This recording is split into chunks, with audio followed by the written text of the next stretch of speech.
Buenas, pues ya estamos grabando. Bueno, esta clase, ya retomando el segundo cuatrimestre, se va a titular, lo habéis visto los que estáis entrando en diferido, los que estáis en directo, es la sorpresa que os reservo, se va a titular Teoría Eléctrica del Arte.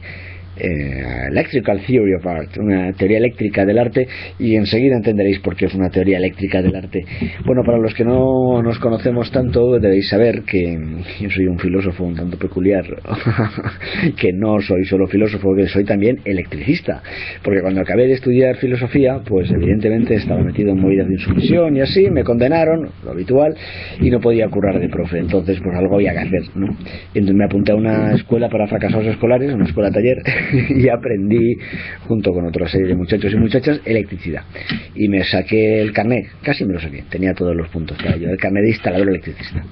¿Por qué os cuento esto? Pues porque no hay nada de lo que aprendáis, que os voy a contar, no hay nada de lo que aprendáis que no le podáis sacar partido. Y la electricidad, de hecho, nos va a venir muy bien ahora para entender buena parte de las teorías del arte que estamos viendo, que hemos ido viendo a lo largo del curso y que nos quedan de alguna manera por ver, o que iréis viendo últimas tendencias y tal. ¿Por qué os cuento esto de la electricidad? Pues vamos a ello.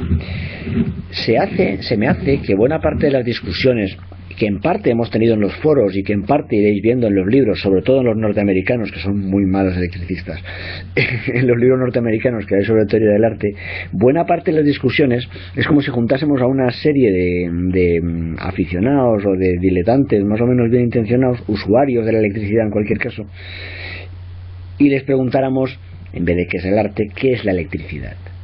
Claro, pues entonces de repente hay un grupo de gentecilla que dice, no, perdona, la electricidad yo sé lo que es. La electricidad es una cosa misteriosa que sirve para calentarnos, porque yo tengo una estufa, la enchufo y da un calorcillo que no veas. Y claro, con ese calorcillo yo me quedo ahí divinamente de calentito y tal, me entra el sueñecillo y me duermo. Y entonces salta otro y dice, ¿pero qué dices? La electricidad no es eso. La electricidad es una cosa que sirve para enchufar una lámpara, un flexo, y uno se pone a leer. Y se hace de noche y uno puede seguir leyendo. Es la hostia, la electricidad. Sirve para leer. Y claro, los que la usan para calentarse y los que la usan para leer, pues no se ponen de acuerdo. Dicen, bueno, no, ni de coña, ¿cómo leer? Si a mí me entra sueño, ¿sabes? Y el otro dice, ¿cómo calentarse y dormirse uno a gusto? Si es para estar despierto y para trabajar, ¿no? Y claro, luego hay otros un tanto más místicos, ¿verdad? Que dicen, ¿qué decís? La electricidad. La electricidad lo que mola es coger dos dedos así, chuparlos y meterlos en el enchufe, y entonces claro, tienes visiones. Te dan sacudidas, te sacuden la columna vertebral y tienes visiones extrañas, ¿no? Y entonces pues ves cosas. Claro, entonces ahí tenemos ya de repente tres grandes teorías de qué es la electricidad y no se ponen de acuerdo. Entonces claro, llegan algunos teóricos y dicen, señores, yo creo que va a ser imposible definir qué es la electricidad, porque claro, aquí tenemos tenemos tres definiciones tan diferentes que seguramente va a ser imposible definir lo que es la electricidad. Vamos a dejarlo. Es más, dice alguno más espabilado, es que aunque lo definiéramos, seguro que venía algún aguafiestas luego y se inventaba otra definición que no nos cuadraba. Porque, por ejemplo, el bueno de Tatarkiewicz, mi queridísimo Tatarkiewicz, hace una definición del arte en el cual va sumando todo. Dice, la electricidad, como si dijéramos, es esa misteriosa fuerza que sirve para calentarnos, para leer o para tener visiones extáticas. Y claro, llega otro señor y dice, no, perdone, la electricidad a mí me vale para estar fresquito, porque yo enchufo el aire acondicionado o el ventilador, como tengo yo aquí arriba, y se está divinamente en verano. ¿Qué dice usted de calentarse? ¿Qué despropósito ese de calentarse? Y anda que leer, vaya idea más abstrusa. Lo que mola es estar fresquito. Ya tenemos otra definición más. Y claro, seguramente es difícil definir la electricidad, porque seguro que llega alguien más y se inventa otra cosa, y otra más. Con lo cual, ¿a qué llegan? Esto es serio, esto es lo que hacen los teóricos norteamericanos como Noel Carroll. Dicen, la electricidad es imposible de definir, porque claro, cada cual llega y la usa para una cosa, pues será que no se puede definir, ¿verdad? Claro que no todos son tan terminantes en ese sentido positivista como Noel Carroll, ¿no? Hay algunos como nuestro amigo Dickey, que ya os suena, ¿verdad? Ya sabéis quién es Dickey, ¿a que sí? Dickey, el de la teoría institucional del arte. Dickey llega y dice, no, la electricidad, el único que la puede definir, los únicos que la pueden definir son los de Iberdrola, los lectores de contadores y el Colegio de Electricistas. Ellos son los que saben para qué es la electricidad y sobre todo para qué se puede usar y en qué contexto se puede decir que estamos teniendo electricidad.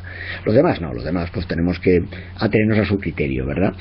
Y claro, imaginaros que queremos montarnos una cooperativa de autoproducción de electricidad como las que tenemos en Barcelona y ahora en Madrid andamos montando una, ¿no? De Som Energia, que se trata de producir nuestra propia electricidad pues en pequeñas centrales de barrio o incluso en edificios particulares, y tú contribuyes con tus placas solares a una red común y en vez de pagarle a Iberdrola le pagamos a esta cooperativa. Pues claro, imaginaros si le vamos y le preguntamos a Iberdrola si eso es electricidad, pues igual nos dice que no. La teoría institucional de la electricidad o del arte tiene ese pequeño peligro, que si Iberdrola o los directores de museo son benevolentes, pues seguramente abrirán el melón y dejarán que otra gente amplíe los significados. Ahora, si son unos cabrones con pintas, como es de creer, pues entonces tendremos un problema teórico aparte de un problema político, lo cual es un doble problema. Esa sería la teoría institucional de la electricidad. O si no llega tanto y dice, no, perdonad, si queremos saber lo que es la electricidad, ante todo tenemos que estudiar la larga historia de las pilas, desde la pila de Bagdad, que es una pila arqueológica que se encontró desde hace miles de años, hasta las turbinas, los reactores termonucleares. Uno tiene que saber de qué habla, tiene que estudiar historia de la electricidad. Y solamente aquellos que hemos estudiado historia de la electricidad durante unos cuantos años podemos atrevernos a decir esto es eléctrico y esto no. Fijaos qué despropósito. Básicamente cualquiera debería de alguna manera dar cuenta de que era la electricidad, ¿verdad que sí? ¿Queda aquí la cosa? Pues no. Si seguís leyendo teorías del arte, veréis que en este mismo sentido hay teóricos que dicen, no, pues el caso es que los únicos que tenemos propiamente electricidad somos los occidentales. Pues porque somos los que lo hemos inventado, ¿verdad?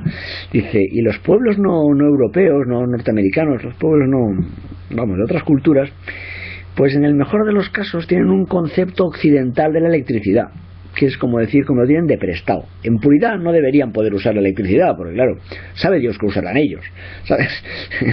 Sabe Dios si usan una batidora a dónde la enchufarán, porque la electricidad es un concepto occidental, seamos claros, no sé. Además inventado hacia el 1600, 1700, bueno, Danto dice hacia el 1400, bueno, ya sabéis, esas variaciones. Hacia la ilustración, renacimiento tardío, ilustración, ¿verdad? Antes no había electricidad. Y uno dice, pero ¿cómo que no? La palabra electricidad por lo demás viene de ámbar, de electrón, que en griego significa ámbar, porque claro, cuando frotas una barra de ámbar con un trapo, pues el trapo se electrifica, se imanta, ¿no? Y atrae partículas y tal.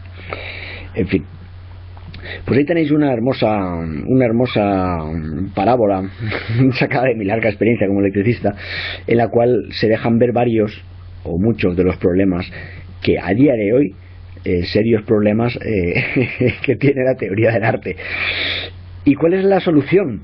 Pues es también sencilla y proporcionada por la misma teoría de la electricidad.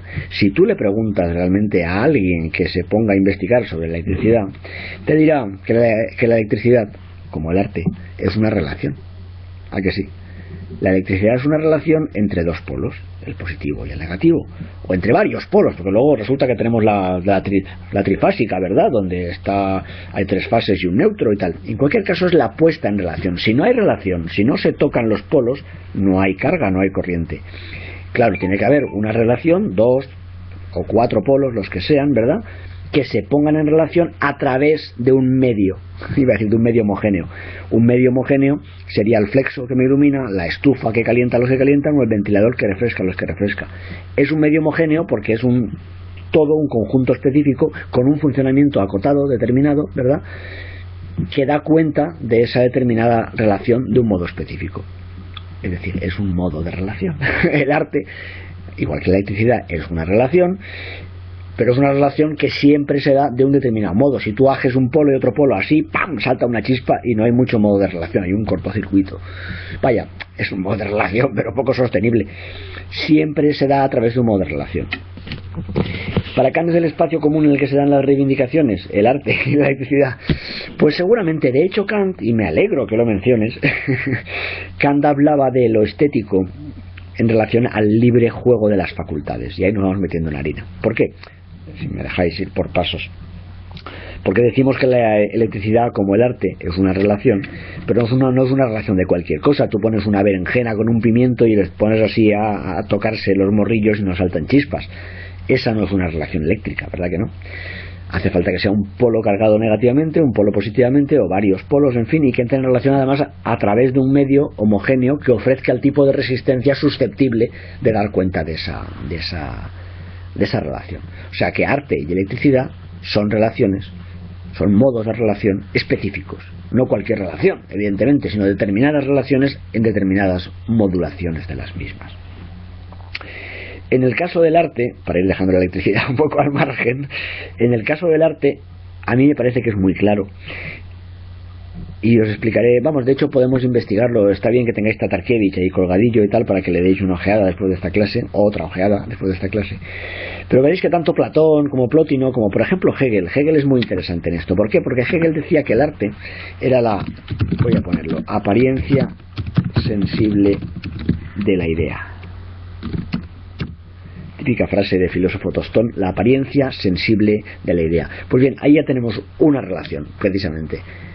Por un lado está el estrato, ya vamos poniendo palabras que hemos introducido hace algunas clases, ¿verdad? Por un lado está el estrato de lo sensible y por otro lado está el estrato de lo conceptual, de las ideas, ¿verdad?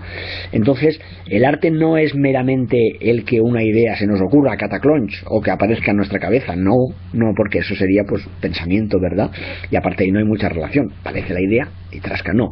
Ojo, dice Hegel, es la apariencia sensible de la idea. Solo en la medida en que la idea aparece vinculada a una configuración formal, a una configuración sensible, tenemos arte. Si solamente es una configuración formal, tenemos una percepción normal y corriente, entonces de esas que tenemos continuamente, ¿no? Al ver esta puerta o la chimenea encendida o lo que sea. Pero en cuanto le asociamos, le vinculamos una idea, ahí ya estamos haciendo una especie de relación entre una apariencia sensible, decía Hegel, y una idea. Claro, Hegel es un pelín idealista, un pelín. Y entonces parece que lo sensible no sirve más que para poner de manifiesto la idea. Heidegger lleva esto hasta lo apestoso, ya sabéis que le tengo manía a Heidegger. Claro, ¿por qué? Porque ya para él es de alguna manera la finalidad toda del arte es dar pie, descubrir, desvelar, dice él con la leceya, desvelar la verdad que es la idea, ¿no? Presente, en fin, lo ontológico de cada objeto, experiencia, etcétera. Hay una especie de direccionalidad ahí que yo creo que en estética no es muy elegante, ¿verdad? Yo creo que igual que hemos hablado en alguna otra clase de la emergencia, es decir, de lo sensible, de las configuraciones formales, de ahí emergen historias más complejas que pueden ser ideas, conceptos, valores, mil historias, ¿verdad? Pero también puede haber sumergencias, es decir, lo contrario de una emergencia, que algo más complejo, algo conceptual, algo cortical emerge de lo material. También puede haber una sumergencia, y a través de una obra de un artista que en principio nos cuente un valor o nos cuente, sabe Dios, qué historia elevadísima en términos morales o conceptuales o filosóficos, y en cambio lo que nos sirva esa obra sea para darnos cuenta del soporte material con el que la ha construido, y que al final, quizá porque el artista sea un pensador chapucero o porque los valores en cuestión desaparezcan tragados por el tiempo, el arte religioso sería un gran ejemplo de eso, lo que nos queda es la apariencia sensible de esa idea, que es lo que sigue siendo pregnante. O sea, alguien pinta Murillo, pinta una virgen apareciéndose a la Inmaculada y tal y cual, transito de devoción, y honestamente a muchos de nosotros nos importa un relativo carajo el valor de la virginidad teológica, ¿no? Y en cambio nos sigue emocionando la textura, si es que nos gusta Murillo, la textura de la pintura, su composición, su paleta, mil cosas, ¿verdad? De alguna manera ya hacemos una sumergencia. Seguimos poniendo cosas en relación, ideas, contenidos, símbolos, iconos, lo que queráis, con configuraciones formales, materiales, matéricas, lo que queráis, y nos seguimos moviendo de dentro. Ese es el libre juego de las facultades del que decía Kant. Ahí es donde las facultades nuestras se pueden jugar. ¿Qué facultades? Aquí quería introducir dos elementos que hemos ido jugando con ellos en estas clases. Uno era el elemento de los estratos. ¿Os acordáis de la clase de los estratos? Si os acordáis, la revisáis, la tenéis por ahí colgada. Hablábamos de mi querido Harman y de cómo hablaba de al menos 4 estratos. ¿Recordáis? Lo inorgánico, lo orgánico, lo psíquico y lo cultural, lo objetivo, ¿verdad? Pues bien, el arte, lo estético si queréis, como la electricidad, sería la puesta en relación de 2 o más de estos 4 estratos. Hegel aludía a 2. Lo sensible, puede ser lo inorgánico, orgánico, material, ¿no? Y lo ideal, que podría ser tanto psíquico como cultural, objetivo, espiritual, como queráis. Pero podríamos movernos dentro de esos 4 estratos. Lo interesante no es que esté este o esté el otro, sino que haya precisamente corriente. Lo interesante no es que haya un polo positivo aquí, un pedazo de polo positivo. No, lo interesante es que ese polo positivo encuentre un polo negativo al que vincularse a través, y vuelvo a insistir en eso, de un medio homogéneo, de una resistencia, de una bombilla, que nos haga ver que hay esa carga ahí, ¿verdad? El equivalente a los polos positivos, negativos, etcétera, etcétera, serían los estratos, los diferentes estratos de realidad de la fábrica de lo real que hemos ido viendo con Harman, que son aquello que de hecho interviene en cualquier configuración artística, que tiene algo de material, aunque sea sonido, como en la música, o pintura, o hierro, o madera, o lo que sea, y que tiene siempre algo, y si no lo tiene lo metemos nosotros de rondón, tiene algo de conceptual, de psíquico, de tu memoria, de tus símbolos, de las cosas que te mueven, ¿verdad? Claro, el arte no nos deja impasibles. Si nos deja impasibles, bueno, pues puede ser arte, pero en cualquier caso lo que sería característico del arte, por no hacer una teoría excesivamente emocional del arte, ¿no?, emotivista, lo que sería característico es que nos pone en juego, insisto en la definición de Kant, el libre juego de las facultades, es decir, coge nuestras facultades y las pone en juego. ¿Por qué? Porque si recordáis, a cada uno de los estratos de alguna manera corresponde a alguna de nuestras facultades. Es decir, no trabajamos los mismos estratos de la realidad con las mismas facultades. La memoria vale para lo psíquico, como la imaginación conceptual vale para lo cultural objetivo, como los sentidos, el tacto, el sabor, o sea, lo que se llame, el tal, sirve para lo material, lo sensible, ¿verdad? ¿Cómo medimos esto? No es que haya una manera de medirlo, no sé si a alguien le interesa medirlo estrictamente. Si yo tengo una experiencia estética de un 80% de intensidad, vamos a ver, no sé si es eso.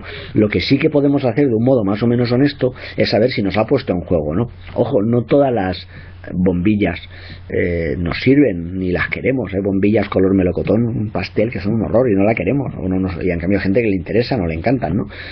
Lo que tenemos que ver es si nos sirve a nosotros. Yo siempre os insisto en eso. O sea, el arte, lo estético, tiene que ser pertinente, tiene que ser relevante para nosotros, nos tiene que poner en juego, nos tiene que emocionar, nos tiene que tensar, nos tiene que hacer pensar o sentir o corrernos de gusto, pero nos tiene que afectar, ¿sabes? Si no nos afecta, no quiere decir que sea un arte malo, simplemente es que no nos toca, que no nos conviene, que no nos es oportuno, y lo podemos dejar cortésmente al lado, porque a lo mejor resulta que dentro de 15 días sí nos afecta. Y no es una cuestión puramente subjetiva, que eso es una cosa que siempre sale. O sea, el hecho de que algo sea variable no quiere decir que sea subjetivo, tal como entendemos lo subjetivo en nuestro diálogo habitual. Es subjetivo algo que varía absolutamente de un individuo a otro individuo, ¿vale? Por ejemplo, el subjetivo, ¿qué te diría yo?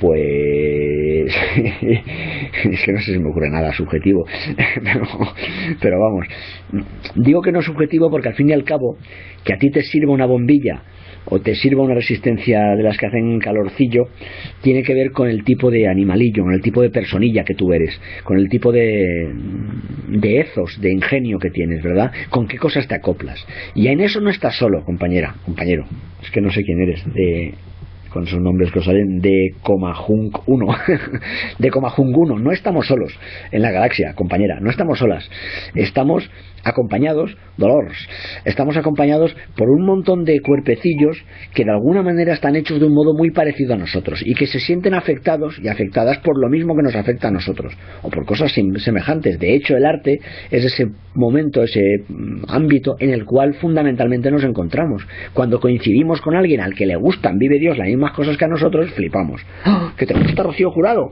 ¿A qué mola este vídeo de tal? Claro, y ahí es donde nos encontramos. Si no nos encontramos, no nos encontramos. Pero ojo, y en esto son muy claros tanto Kant como Schiller, como Hegel, como Marcuse, como toda la tradición de pensamiento del arte. Esto no es algo subjetivo. Si es subjetivo, es de una subjetividad trascendental, decía Kant, es decir, de las condiciones de posibilidad mismas de nuestro ser personilla, de nuestro ser sujetos. Las condiciones de posibilidad establecen qué tipos de cuerpecillos, qué tipos de personillas podemos ser, pueden darse, ¿verdad? Y cada uno de nosotros nos acoplamos con una serie de cosas. De esto hemos hablado más veces, ¿vale? Entonces no es subjetivo. Es preciso estar en disposición a la percepción, claro, normal. O sea, si de hecho lo que estamos hablando de poner en juego las facultades se ejercen, tanto en la percepción como en el pensamiento. Yo puedo hacer una obra que de alguna manera vincule, qué sé yo, tu sentido del tacto, tu sentido del oído y tal, con sabe Dios qué ideas de orden político, moral, filosófico, etcétera. Pero tú tienes que percibir esos sonidos o percibir esas texturas y tú tienes que pensarlas. Si te niegas a hacerlo o no te dejas llevar por tus facultades, pues malamente. Claro, una obra de arte es tanto más arrebatadora cuanto logra que, aunque no estés por la labor de pensar mucho o de afectarte o de emocionarte mucho, pues que no obstante suceda, ¿verdad? Pero evidentemente hay un gradiente de implicación tuya sin la cual no hay experiencia ya no estética, no hay experiencia estética ni erótica ni cognitiva de ningún orden, ¿no? Eso es evidente. Bueno, a lo que quería ir, porque son las 8:20 y tendremos que ir rematando la clase, es a introduciros primero lo jocoso de buena parte de los así llamados problemas que aquejan a la teoría del arte hoy día. Si revisáis, ya os digo, cualquier antología de textos norteamericanos, os encontraréis con estas discusiones muy clavadas, ¿vale? Lo pertinente de recuperar esta definición relacional de lo estético y de lo artístico, que no es una definición contemporánea, ni me la saco yo del caletre. Vamos a ver, Diderot decía que la belleza era una idea de relación, o era la idea de una relación determinada. Mondrian también hablaba en términos relacionales. Y lo que no hicieron ninguno de los dos, y ahí sí que podemos aportar nosotros, después de Harman, ¿verdad?, es una relación entre qué, una relación de qué. Yo os sugiero, a modo de juego, una relación entre estratos, entre los diferentes órdenes, los diferentes niveles, estratos, en los que se articula lo real. Cuando los ponemos en conexión, cuando los articulamos en un medio homogéneo, en una bombilla llamada obra de arte o experiencia estética, entonces nos vamos metiendo en harina, ¿verdad que sí? Y hay otra cosa más que quería comentaros, lo digo por si hay algún neurocientífico entre vosotros. La teoría de los estratos, curiosamente, tiene un cierto paralelo, vamos a ver, no estricto ni mecánico ni mucho menos, ¿verdad?, pero con muchas de las cosas que se vienen diciendo últimamente sobre la neurociencia. Es decir, el hecho de que el cerebro, lo que tenemos aquí desde el cogote hasta la tapa de los sesos, evidentemente no llegó Dios y lo metió ahí en la cabeza, una especie de Aníbal Lecter benévolo, ni mucho menos. El cerebro, se rastrea en él todo un proceso evolutivo en el cual hay partes del cerebro, por ejemplo el tronco cerebral, que es una especie de pelota cebolla que está conectada con la columna vertebral, en la cual se basan, en la cual se sitúan todas las reacciones que tienen que ver con la temperatura, con el equilibrio, con reacciones absolutamente básicas de salvarte si hay un peligro absolutamente animal a la vista, ¿no?, como un profe de la UNED. Este tipo de cerebro, el tronco cerebral, lo compartimos hasta con los reptiles, porque es algo absolutamente primitivo en términos evolutivos. Y está muy claro que evolutivamente de ese tronco cerebral emerge otra cosa que tiene que ver con el sistema límbico, que es otro cacho de cerebro, ¿verdad?, en el cual ya vamos incorporando pues emociones más complejas, vamos incorporando relaciones que tienen que ver con la ira, con la esperanza, con la ansiedad, con un montón de pequeñas emociones y pequeñas historias que a su vez compartimos con un montón de animalillos, con los mamíferos pues seguramente menos desarrollados o tal. Y finalmente sobre ese nivel del sistema límbico emerge, esto evolutivamente es innegable, pues que se deja ver, ¿no?, en la evolución de las especies, y sin la evolución no se entiende nada en el mundo. Del sistema límbico emerge lo que llamamos el córtex, la corteza cerebral, ¿no?, en la cual tenemos ubicados no solamente los hombres, ¿no?, sino también los monillos y otra serie más de bichillos, de mamíferos más evolucionados. Tenemos ubicadas una serie de funciones que en nosotros ya tienen que ver con el lenguaje, con determinadas formas de memoria más articuladas, con la capacidad de elaborar conceptos abstractos. Y claro que todos esos niveles emergentes no funcionan cada uno por separado. Evidentemente nuestros conceptos aunque evolutivamente nuestra capacidad de generar conceptos haya emergido del sistema límbico, del tronco cerebral, pone en juego todo ello. Es decir, de nuevo hay una especie de puesta en juego de corriente eléctrica, ¿verdad?, que atraviesa, además literalmente, pues todos son corrientes eléctricas que atraviesa desde el córtex al sistema límbico y que de alguna manera, hasta el tronco, y que de alguna manera nos ponen en relación las historias, ¿verdad? Os cuento esto porque de alguna forma también en la estética, en la teoría del arte, lo que vemos una y otra vez es esa especie de corriente eléctrica que por eso las obras de arte nos tocan en algún sitio raro, nos conmueven, ¿no? Porque hacen que nos afecte hasta la raíz misma de nuestra sensibilidad, de nuestro sentido de las emociones más básicas, pero no es un tocarnos la fibra sentimental o un tocarnos la fibra emotiva como quien te da un susto y saltas instintivamente, sino que te tocan esa fibra y te la ponen en comunicación con aquello más elevado, con aquello más complejo, con aquello más evolucionado que tenemos dentro, que es la capacidad de generar símbolos, la capacidad de generar conceptos abstractos. ¿A qué mola? Ahí tenemos esa especie de relación de la que hablaba Diderot, esa especie de puesta en juego, en la cual además, y esto es muy importante también, no se produce jamás, por así decir, la victoria o la afirmación de uno de esos estratos o de uno de esos cachos de cerebro por sí solo y aisladamente de los demás. No, error. Si eso sucede, ya no estamos en el ámbito de lo estético, ¿vale? Estamos en el ámbito de lo científico, de lo moral o de lo que queráis. Estamos en el ámbito de lo estético mientras hay juego, mientras hay corriente, ¿verdad? Mientras hay juego, porque si no ya nos hemos salido. De hecho, por eso Mukarovsky, lo voy a apuntar aquí, Mukarovsky, que también está colgado por la web, hablaba de que la función estética era aquella función que evitaba que ninguna otra función se apoderase por entero de nuestra vidilla, ¿no? Precisamente porque mantenía abierto el juego. Martín, una regresión al pasado primitivo. Como mola lo del pasado primitivo, ya quisiéramos algunos. El pasado primitivo lo llevamos puesto, evidentemente. Lo que estoy intentando decir es que en la experiencia estética ese pasado primitivo no aparece de un modo completamente segregado de nuestra parte conceptual, racional, abstracta, sino que nos pone en conexión con ella. Y precisamente de un modo que hace que a través de la conexión entre la parte más primitiva, la parte más ancestral, más emotiva, más irracional, que esa parte no funcione de modo aislado o segregado, no, sino que precisamente haga más fértil, haga más funcional y más inteligente nuestra parte más desarrollada, más evolutiva. Eso es lo grandioso de la experiencia estética. Ya estamos con los criterios que se siguen para decir que algo es arte. Bien, Vicente, me alegro. Vale, vamos a ver. Yo te diría que un grandísimo criterio que todas las culturas deberían sostener para averiguar que algo es arte, y ahí nos meteríamos ya con las disputas de los que hemos visto al principio, de los institucionalistas y tal, es que efectivamente eso a lo que llamamos arte te provoque una determinada corriente, a ti y a tus semejantes o a tus compañeros de viaje o lo que sea. Si solamente te la provoca a ti, o es que eres un tío muy rarito o es que, bueno, pues no pasa nada, ¿no? Pero para que algo sea arte y lo sea de un modo significativo, pues seguramente tenga que afectar a un montón de gente. Si le afecta a un montón de gente, o a una cuanta gente, ¿verdad?, un grupo social y culturalmente relativamente homogéneo, le afectará en este sentido que os digo, en el sentido en que provocará esa especie de circuito, esa especie de conexión, esa especie de puesta en juego de vuestras facultades, ¿vale? Y si no te provoca ninguna circulación ni no te provoca ninguna descarga, pues no pasa nada. Yo insisto que ahí intentar denigrar o expulsar del ámbito del arte algo que a mí particularmente no me afecta, me parece una actitud un tanto corta de miras. Es decir, si a mí algo no me afecta, no me descarga, no me dice nada, pues puedo tranquilamente ignorarlo, no pasa nada.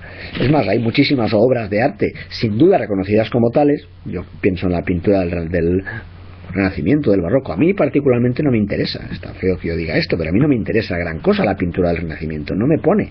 Como no me pone, pues no la voy a quemar ni la voy a echar del ámbito del arte, pero simplemente pues no la frecuento más de la cuenta, ¿verdad?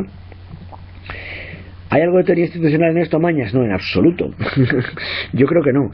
La teoría institucional te intenta explicar que aquello que a ti te pone, aquello que a ti te produce una descarga, solamente puede suceder si ha sido previamente reconocido y legitimado como tal por los expertos del mundo del arte. Fíjate qué diferente. Yo te estoy poniendo, eso es ponerle el carro delante de los caballos. Yo te estoy diciendo que algo será arte si a cada uno de nosotros, en comunidades o como individuos o como grupos culturales, nos produce una genuina descarga, una puesta en relación de nuestras facultades, nos pone en marcha, ¿sabes? De alguna manera. Si eso sucede, estamos ante un caso de arte. Si no sucede, pues podemos estar ante un caso, efectivamente, en que no haya acoplamiento. Si a otra gente sí le pone, pues será arte para ellos o en su sistema repertorial y el nuestro no, ¿vale? A ver, que estoy haciendo muchas preguntas y me estoy mareando ya. Vale, a ver aquí. Perdonad, que tengo que mover el chat para intentar responderos.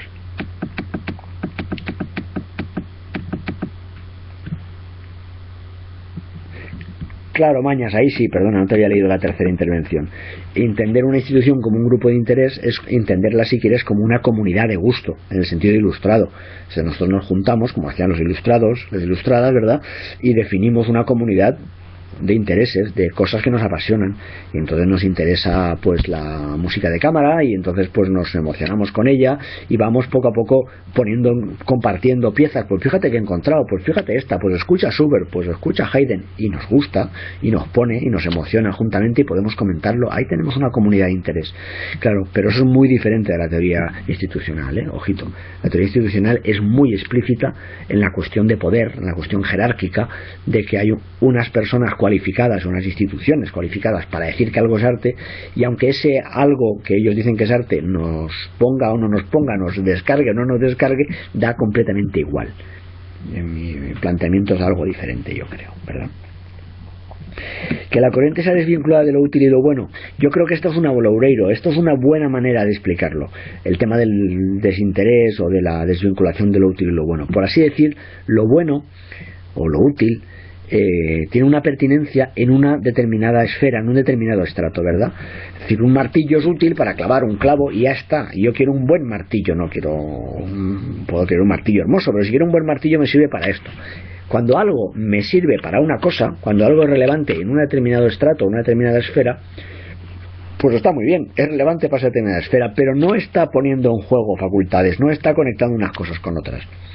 Para que algo tenga esa especie de circulación, para que algo le veamos su gracia precisamente en esa especie de juego, no se queda en ninguna parte. Cuando algo no se queda cerrado en ninguna facultad, sino que circula, que fluye, pues es más difícil asignarlo a lo útil, a lo bueno, a lo noble. ¿Os acordáis del principio de la República? Entonces ahí es donde podemos verlo. No es que no pueda ser útil, puede además ser útil, claro que sí, o puede además ser bueno, pero si queremos que sea estético, tendrá, además de ser un buen martillo, tendrá que ponernos de alguna manera en circulación, tendrá que poner en juego, tendrá que hacer acoplamiento, ¿verdad?